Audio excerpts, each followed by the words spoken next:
दोस्तों आज हुई मोहम्मद सिराज की प्रेस कॉन्फ्रेंस। बहुत सारी उन्होंने बातें कही और जसप्रीत बुमराह के ताल्लुक से एक बड़ी अपडेट दी। लेकिन दोस्तों जैसे कि आपको पता है 23 से शुरू होने वाला है नेक्स्ट 4th।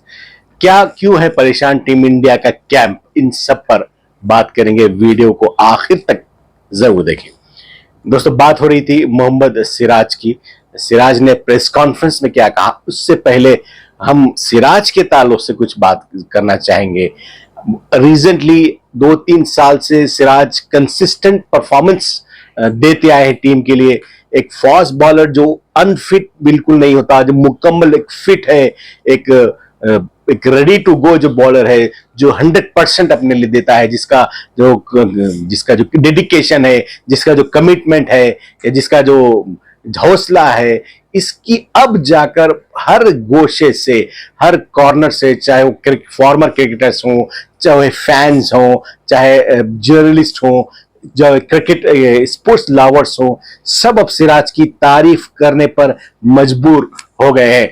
दोस्तों पिछले अगर 3 साल की बात की जाए तो टेस्ट क्रिकेट में सबसे ज्यादा जो ओवर्स किए हैं, बॉलिंग की है, ऑफकोर्स रविंद्र जडेजा ने की है। उसके बाद सेकंड नंबर पर सिराज आते हैं। और एक बहुत बड़ा एक अचीवमेंट है कि सिराज फास्ट बॉलर होकर उनसे दूसरे भी जो खेलते रहे हैं, जसप्रीत बुमराह ऑफकोर्स है, मोहम्मद शमी है, एक लंबी लिस्ट है बॉलर्स की। लेकिन अगर जडेजा चूंकि स्पिनर है, स्पिनर के लिए जितने भी ओवर्स वो डालता है उसके लिए उसकी बॉडी पे उतना इफेक्ट नहीं पड़ता। लेकिन सिराज जैसा एक जूनियर फास्ट बॉलर जब बहुत ज्यादा ओवर्स करता है तो यकीनन फिटनेस का इशू आता है। लेकिन अब तक हमने देखा कि सिराज को फिटनेस का कभी इशू नहीं आया। फिटनेस की वजह से उन्हें कोई मैच नहीं खेलना पड़ा हो, ऐसा नहीं देखने में नहीं आया है। अभी जो फॉर्मर क्रिकेटर्स है, सुनील गावस्कर ने रिसेंटली बहुत अप्रिशिएट किया है सिराज के कमिटमेंट का, उनके जोश का, उनके जज्बे का। गावस्कर ने यहां तक कहा कि अगर के मैच का पहला स्पेल हो या आखिरी स्पेल हो, सिराज बिल्कुल एक ही जैसा उनका कमिटमेंट होता है। ये बहुत बड़ी एक तारीफ है सिराज की। नयन मोंगिया ने कहा कि सिराज एक डिफरेंट बॉलर बन गए हैं, उन्हें सिर्फ विकेट टेकिंग बॉलर की हैसियत से ही देखना नहीं चाहिए। ये अल्फाज है मोंगिया के। मोंगिया ने कहा कि सिराज का जो इम्पैक्ट होता है टीम पर वो बहुत पॉजिटिव होता है, पॉजिटिव एनर्जी वो लेकर आते हैं। तो दोस्तों यकीनन एक बड़े एसेट बनते जा रहे हैं मोहम्मद सिराज अब टीम के लिए। आज उन्होंने प्रेस कॉन्फ्रेंस की मैनचेस्टर में, जो 23 जुलाई से 4th टेस्ट शुरू होने वाला है बिटवीन इंडिया एंड इंग्लैंड। इस मैच के पेश नजर आज जो सेशन हुआ, प्रैक्टिस सेशन टीम इंडिया का, उस सेशन के बाद सिराज प्रेस कॉन्फ्रेंस में आए। कई सवालात के उन्होंने जवाब दिया। ऑफकोर्स अपने बारे में ज्यादा उन्होंने बात की। उन्होंने कहा कि मैं बिल्कुल रेडी होता हूं किसी भी हालत में, कैसी भी सिचुएशन हो, मैं कोशिश करता हूं कि टीम के लिए ज्यादा से ज्यादा मेहनत करूं, बॉलिंग करूं, विकेटें लूं। कभी उन्होंने कहा कि डिसअपॉइंटमेंट होती है लेकिन फिर अपने आप को संभालता हूं। अपने उन्होंने कोचिंग स्टाफ की तारीफ की, अपने कैप्टन की उन्होंने कहा कि वो मुझे गाइड करते हैं।